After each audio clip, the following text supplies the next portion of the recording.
Red big TV digital breaking చూస్తూ ఉన్నాము. చాలా మంది మహిళలకు బంగారం అంటే ఎంతో ప్రీతి ఇష్టం.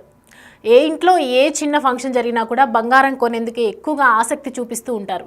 అలాంటి మహిళలకు బిగ్ షాక్ ఇచ్చింది income tax rules. So present చూస్తూ ఉన్నాము, మీ ఇంట్లో ఎంత బంగారం ఉంచుకోవచ్చు, ఇన్కమ్ ట్యాక్స్ రూల్స్ అసలు ఏంటి, అదంతా ఒకసారి చూద్దాం.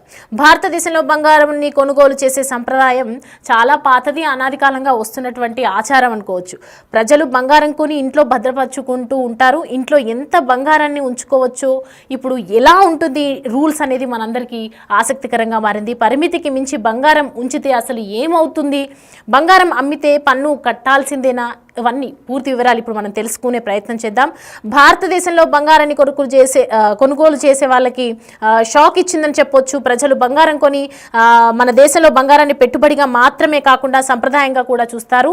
అందుకే ఏ శుభకార్యం జరిగినా కూడా బంగారాన్ని కొనుగోలు చేసే ఆచారం ఉంది.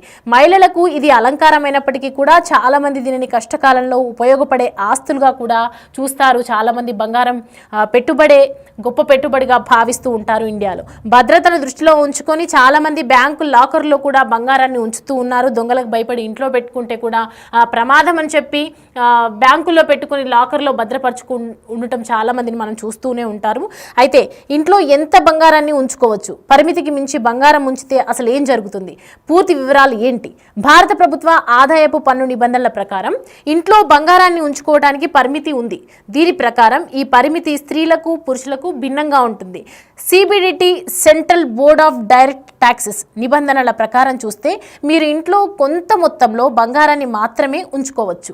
మీరు ఈ నిర్ణీత పరిమితి కంటే ఎక్కువగా కనుక బంగారాన్ని ఇంట్లో ఉంచుకుంటే మీరు దానికి సంబంధించిన రుజువును అందించాలి. ఎక్కడివి, ఎప్పుడు తీసుకున్నారు, ఎంత తీసుకున్నారు, దానికి సంబంధించిన బిల్స్ ఏంటి, దానికి సంబంధించిన రిసీట్స్ ఏంటి, మీరు ఏ షోరూంలో తీసుకున్నారు, ఎక్కడ తీసుకున్నారు, ఇవన్నీ కూడా దానికి సంబంధించినటువంటి ఒక రుజువు పత్రాలు కానీ బిల్ పేపర్స్ కానీ ప్రతిదీ కూడా చూపించాలి. బంగారం కొనుగోలు మొదలైన వాటికి సంబంధించినటువంటి ఏ రసీదులన్నీ మీ దగ్గర ఉన్నాయి, ఎంత తీసుకున్నారు, ఎప్పుడు తీసుకున్నారు, ఇవన్నీ ఆధారాలను కూడా రెడీగా పెట్టుకోవాలి.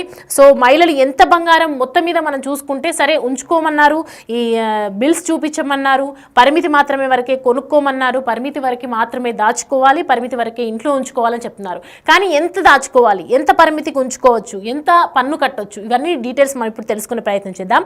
ఆదాయపు పన్ను చట్ట ప్రకారం చూసుకుంటే కనుక వివాహిత మహిళలు ఎవరైతే ఉన్నారో తమ వద్ద 500 గ్రాముల బంగారాన్ని మాత్రమే ఉంచుకోవచ్చు. పెళ్లి కాని మహిళలకు మాత్రం ఈ పరిమితిని 250 గ్రామ్స్కి మాత్రమే చేసింది. అలాగే అదే సమయంలో పురుషులు 100 గ్రాముల బంగారాన్ని మాత్రమే ఉంచుకోవడానికి అనుమతి ఇస్తుంది.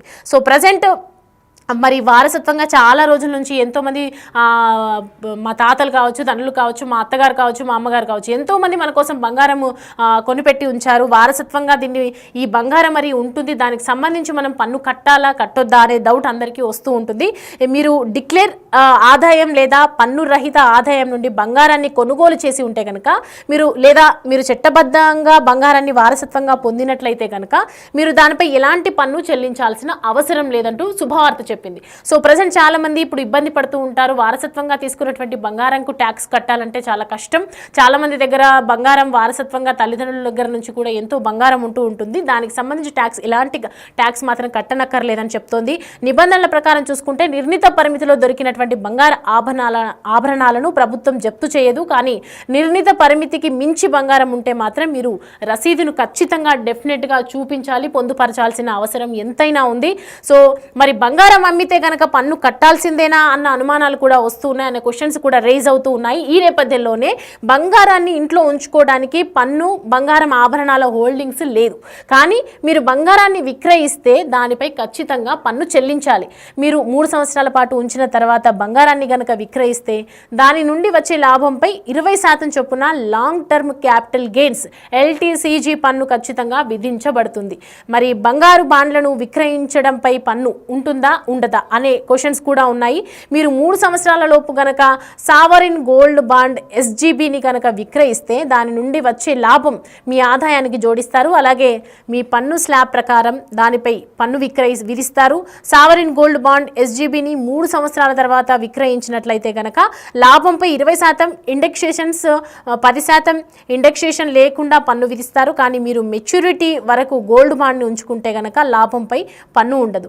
రకరకాల కేటగిరీ కేటగిరీస్ ఉన్నాయి దీనికి సంబంధించినటువంటి, ఎన్నో చూస్తూ ఉన్నాము. SGT కానీ ఇవన్నీ కూడా LTCG కానీ అంటే long term capital gains tax అనొచ్చు, అలాగే SGB ట్యాక్స్ అనొచ్చు, సావరిన్ గోల్డ్ బాండ్. ఈ 3 సంవత్సరాల తర్వాత గనక విక్రయించినట్లయితే గనక ఖచ్చితంగా దీనిపై 20% ఇండెక్సేషన్స్ అనేవి ఉంటాయి. 10% ఇండెక్సేషన్ లేకుండా కూడా పన్ను విధించే అవకాశాలు ఉన్నాయి దీనికి సంబంధించి.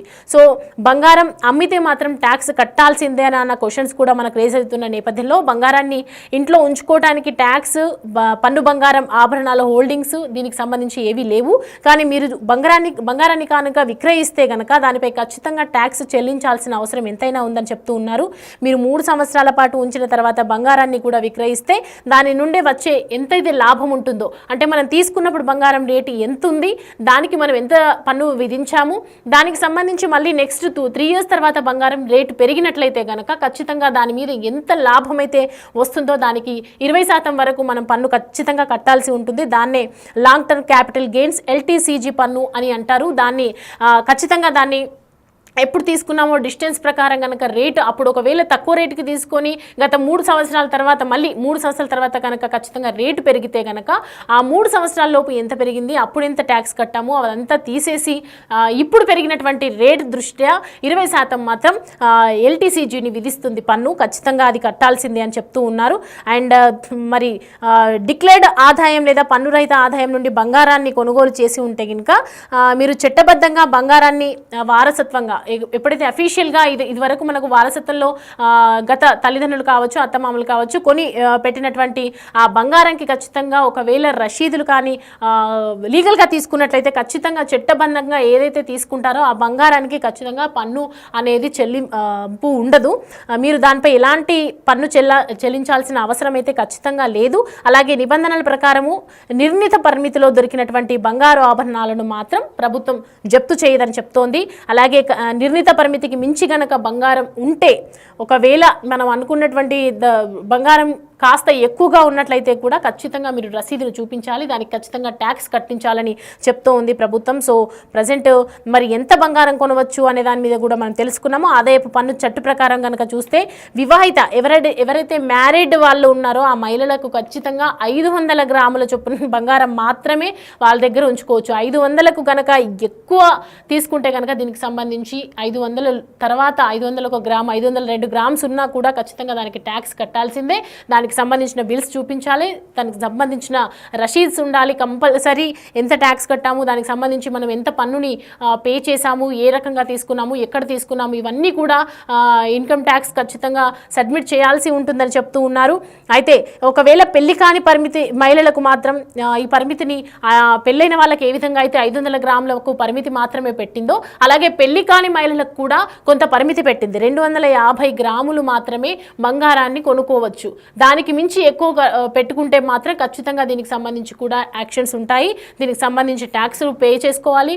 అన్నీ కూడా దీనికి సంబంధించినటువంటి ఏదైతే అమల్లో ఉన్నాయో అవన్నీ కూడా చూపించాలి, రసీద్ చూపించాలి, బిల్లు చూపించాలని చెప్తూ ఉంది. అదే సమయంలో పెళ్లి కాని మహిళలకు ఎలాగైతే 250 గ్రాములు, పెళ్ళైనటువంటి మహిళలకు ఏదైతే 500 గ్రాములు, అలాగే పురుషులకు కూడా కొంత పరిమితిని పెట్టింది. అదే సమయంలో పురుషులు 100 గ్రాముల బంగారాన్ని మాత్రమే ఉంచుకోవడానికి అనుమతి ఇస్తూ ఉంటారు. 100 గ్రాములకు మించి 1 గ్రామ్ ఎక్కువ ఉన్నా కూడా ఖచ్చితంగా రసీద్ చూపించాలి. ఎక్కడైతే తీసుకున్నారో దానికి సంబంధించినటువంటి బిల్స్ అన్నీ కూడా చూపించాలి. దానికి సంబంధించినటువంటి పన్ను ఖచ్చితంగా ఉంటుందని చెప్తూ ఉంది. అలాగే భారత ప్రభుత్వ ఆదాయపు పన్ను నిబంధనల ప్రకారం మనం చూస్తూ ఉంటే కనుక ఇంట్లో బంగారాన్ని ఉంచుకోవడానికి పరిమితి ఉంది. ఇదివరకు మనము ఎక్కువ బంగారం ఉంటే ఎక్కడ చోరీ జరుగుతుందో అని చెప్పి ఇంట్లో రక్షణ ఉండదు అని చెప్పి చాలామంది లాకర్స్లో పెట్టుకున్నటువంటి సిచ్యువేషన్ మనం ఎన్నోసార్లు చూసాము. బట్ ఇప్పుడు ఇంట్లో బంగారాన్ని ఉంచుకోవడానికి పరిమితి ఉంది. కానీ దీని ప్రకారం ఈ పరిమితి స్త్రీలకు పురుషులకు అంతా కూడా డిఫరెంట్ జానర్లో ఏర్పాటు చేశారు. దీనికి భిన్నంగా ఇదివరకు దీనికి ఒక బౌండరీస్ అనేది లేదు. ఒకప్పుడు బంగారానికి ఎంతైనా తీసుకోవచ్చు, ఎంతైనా పెట్టుకోవచ్చు, మన ఇష్టం అనేది ఉంది. కానీ ఇప్పుడు మాత్రం తీసుకొచ్చిన చట్టం ప్రకారం నిబంధనల ప్రకారం చూసుకుంటే కనుక కొంతవరకు మాత్రమే, ఎంతవరకు అంటే పెళ్ళైన మహిళలకు, పెళ్లి కాని మహిళలకు, పురుషులకు అందరికీ కూడా డిఫరెంట్గా భిన్నంగా చెప్తూ ఉంది. CBDT central board of direct taxes నిబంధనల ప్రకారం మనం చూసుకుంటే మీరు ఇంట్లో కొంత మొత్తంలో బంగారాన్ని మాత్రమే ఉంచుకోవచ్చు అని చెప్తూ ఉంది. మీరు ఈ నిర్ణీత పరిమితి కంటే ఎక్కువ బంగారాన్ని ఇంట్లో ఉంచుకుంటే కనుక మీరు దానికి సంబంధించినటువంటి ప్రతి ప్రూఫ్స్ రుజువులన్నీ కూడా అందించాలి. బంగారం కొనుగోలు మొదలైన వాటికి ఎక్కడైతే కొన్నాము, కొనుగోలు అయినప్పటి నుంచి ఏ బిల్ తీసుకున్నాము, ఎంత పర్సెంటేజ్ పడింది, ఎంత ట్యాక్స్ పడింది, ఎంత పే చేశాము, అటువంటి అనేక రకాలైనటువంటి రషీద్స్, ఏ మాల్లో తీసుకున్నాం, ప్రతి ఒక్కటి కూడా రుజువు అందించాల్సి ఉంటుంది. ప్రతి ఒక్కదానికి కూడా వాటికి సంబంధించినటువంటి రషీదులన్నీ కూడా మీ దగ్గర భద్రంగా, బంగారంతో పాటు అన్ని కూడా భద్రంగా పెట్టుకోవాలని చెప్తోంది.